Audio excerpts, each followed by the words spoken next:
The Galactic Coalition's armory gleamed under sterile white lights, a cathedral of technological supremacy. Elsa stood beside Ambassador Velthar, her boots clicking against the polished floor as they walked past row after row of sophisticated weaponry. The Velthari diplomat's crystalline skin refracted the light, creating dancing patterns across the walls. "These are plasma rifles," Velthar explained, his voice carrying the musical quality of his species. "Effective range, 3,000 meters. Energy efficiency, 97%. No recoil, no ammunition weight, perfect accuracy."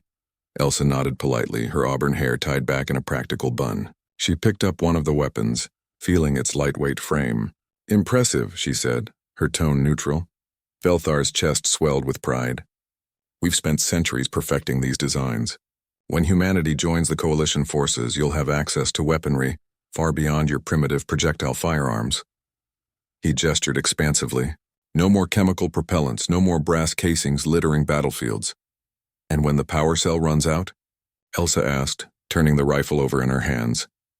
"You swap it for a fresh one," Velthar replied as if explaining to a child. "Each cell provides approximately 200 shots. And if you don't have a fresh one?" Velthar's facial tendrils twitched, the equivalent of a frown. "Then you acquire one from a fallen comrade. So it becomes a fancy club." Elsa set the rifle down. "Where's the bayonet mount?" "Bayonet?" Velthar's translator chip seemed to struggle with the word. "You mean a blade attachment? Why would you need such a thing? These weapons are effective at 3,000 meters. And at 3 meters, you would still shoot. And at 3 centimeters?" Velthar's silence spoke volumes.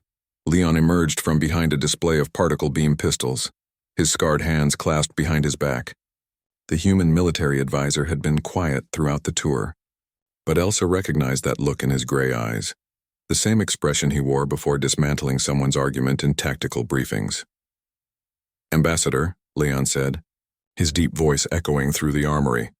"May I ask you something?" "Of course, Advisor Leon."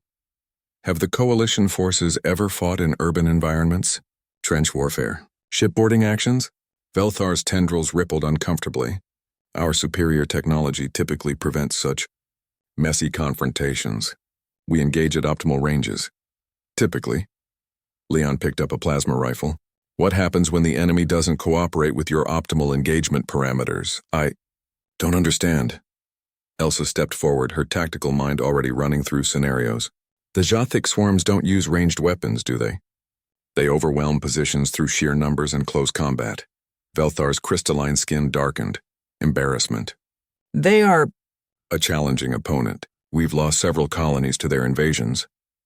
"Because you can't stab them when they're on top of you," Leon said bluntly. He set down the plasma rifle and pulled out his sidearm, a human-made M1911 pistol over 2 centuries old. "This holds 7 rounds, but even empty, it's still a weapon." He demonstrated using the pistol as a striking implement. "Every human weapon is designed with the assumption that eventually, inevitably, you'll run out of ammunition." Elsa walked to another display. "These pulse pistols, what's their performance in electromagnetic interference?" "They may experience disruptions," Velthar admitted. "And these neural disruptors effective against the Kritesh hive mind species?" "The Kritesh are immune to neural weapons, yes. So in a quarter of Coalition space, these are useless." Elsa's voice wasn't accusatory, merely stating facts. "But a knife works everywhere. In atmosphere, in vacuum, in magnetic storms against any biology. It never runs out of ammunition, never needs calibration, never suffers from software glitches." Leon moved to a sleek energy blade display. "These are beautiful pieces of engineering," he said, picking up a humming sword of contained plasma. "But what happens when the containment field fails?" "It deactivates. So it becomes useless." Leon pulled out a combat knife from his belt. Simple carbon steel, aged and worn. "This is my grandfather's knife. He carried it on Earth. My father carried it on Mars. I carried it on Proxima Station. In 80 years of service across 3 generations, it has never jammed, never run out of power, never failed." He drove the point into a wooden demonstration block. "It's not sophisticated. It's not elegant. But it's eternal." Velthar looked between the 2 humans, his tendrils drooping in confusion. "But surely with our advanced technology, such primitive concerns are obsolete." Elsa's expression softened. Ambassador, humans have a saying, hope for the best, prepare for the worst. Your weapons are magnificent for the battles you plan to fight. Ours are designed for the battles we hope never happen. The worst battles aren't fought at optimal ranges with perfect conditions, Leon added.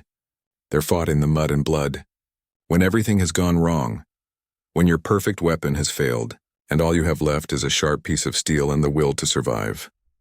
Velthar was quiet for a long moment, processing. The Council believed humanity's insistence on primitive backup systems was quaint. A cultural quirk we'd help you evolve past. Every species fights based on their experience, Elsa said. You've fought wars in space at distance with technological superiority. We've fought wars in trenches, in ruins, in darkness, often against superior foes. We've learned that technology fails. Logistics fail. Plans fail. But steel doesn't, Leon finished. Neither does the human holding it. Velthar touched his communication device. I believe the Council should hear this perspective. The Jothic advance on our core worlds. Perhaps it's time we learned from a species who remembers how to fight when everything else is gone. Elsa and Leon exchanged glances. The message was clear. Humanity wouldn't abandon its primitive weapons for the Coalition's advanced arsenal. They'd integrate both, combining alien sophistication with human pragmatism. Because when the power cells ran dry and the plasma rifles fell silent, humans would still be standing, with blades in their hands and defiance in their hearts. That was the human way.